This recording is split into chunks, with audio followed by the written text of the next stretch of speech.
Buongiorno a tutti, oggi è martedì 15 di luglio, Associazione Noi Credevamo Banca Popolare di Vicenza. Notizie importanti. Che notizie ci sono importanti? Noi in questi giorni abbiamo chiesto più volte in queste settimane a Consap di avere, vi ricordate il fondo indennizzo risparmiatori per i risparmiatori non solo delle banche venete ma anche Ferrara, Chieti, Etruria. Abbiamo chiesto appunto a Consap, che è la struttura di Stato che gestisce la piattaforma nella quale sono state fatte le richieste di rimborso, abbiamo chiesto dati ufficiali sul rimborso, appunto quanti strumenti finanziari, quante domande, per quale importo. Bene, Consap non ci ha mai risposto, se non con 2 righe scrivendoci guardate nel sito, ci sono i dati. Bene, abbiamo guardato nel sito, finalmente siamo riusciti a trovare i dati l'altro giorno e vi dico la verità, guardando questi dati sono rimasto a bocca aperta, stupefatto, perché Consap, così scrive nel sito, dice di aver ricevuto richieste per strumenti finanziari pari a un importo di 28 miliardi e oltre. Ora, io ritengo che sia assolutamente un dato errato. Un dato errato perché, prendendo i bilanci di tutte e 5 le banche maggiormente coinvolte nelle liquidazioni, non si raggiunge neanche al massimo della capitalizzazione possibile questa cifra, si sta di molto al di sotto, e quindi impossibile, secondo noi, secondo me ne assumo la responsabilità, che tale cifra sia corretta. È impossibile che la montata richiesta sia di 28 e oltre miliardi. Su questo ha anche fatto un articolo sotto nostra sollecitazione il Corriere del Veneto di oggi, eccolo qua, ci sono anche io ed ero pettinato meglio, e sembra, da come risulta nell'articolo, che Consap abbia detto effettivamente che c'è stato un errore al giornalista e che quel dato sia assolutamente inaffidabile. Bene, ma a questo punto i problemi sono diversi. C'è un problema di gestione dei dati ulteriore. Dopo tutte le interruzioni che ha avuto quel sito, ancora ad oggi non abbiamo dei dati disponibili noi come risparmiatori sulle nostre richieste di rimborso. Non solo, questi dati che ci vengono forniti sono assolutamente errati. Secondo me assolutamente errati. Questa è una cosa gravissima perché, ripeto, all'interno di quella piattaforma ci sono i dati di migliaia di famiglie e il diritto di rimborso di migliaia di persone oneste.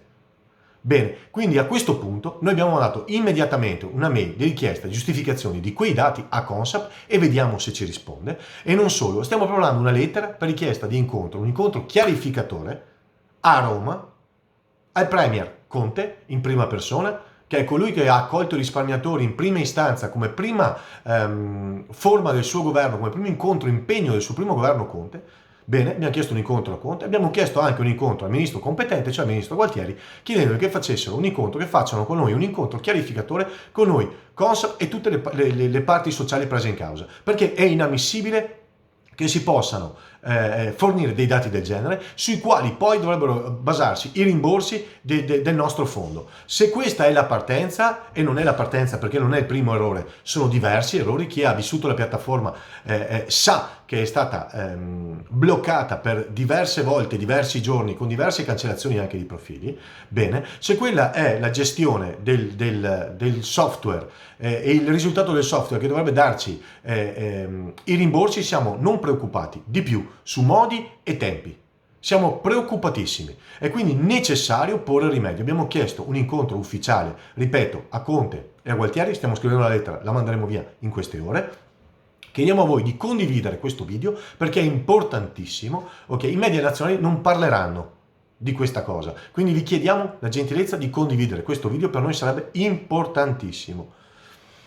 Non solo, chiediamo anche che vi sia una risposta chiara da Consap. Abbiamo appena mandato via un'altra richiesta a Consap perché giustifichi quei dati che ha pubblicato. È inammissibile che si possa non solo estrapolare un dato del genere da una piattaforma pubblica che riguarda dati di onesti cittadini, okay, che non hanno inserito quel tipo di dato. Secondo noi quel tipo di dato è impossibile che possa essere estrapolato. Quindi abbiamo chiesto che giustifichi quel dato e che ci dia finalmente i dati corretti. È impossibile che a un mese da scadenza del FIR ancora non ci sia tirate le somme su quante persone hanno chiesto rimborso, su quanti soldi sono stati chiesti di rimborso, su quali strumenti finanziari e per quali istituti di credito.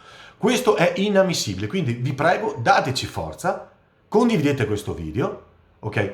perché dobbiamo avere chiarezza. Noi non vogliamo mai, come vedete, siamo sempre sull'argomento, sempre sul punto, non come quelle associazioni che risultano anche nel giornale, che si accontentano di tutto, che non si accorgono mai di niente e che per i rimborsi si accontentano di un anticipo del. Noi i soldi li vogliamo tutti, il nostro compitino l'abbiamo fatto. Caro governo, adesso tocca a te. Cara Consap, ti paghiamo lo stipendio, vogliamo dati precisi. Grazie mille, aiutateci a condividere. Sempre Associazione Noi che Credevamo. Potete mettere like alla pagina o entrare sul nostro sito per maggiori informazioni. Grazie mille.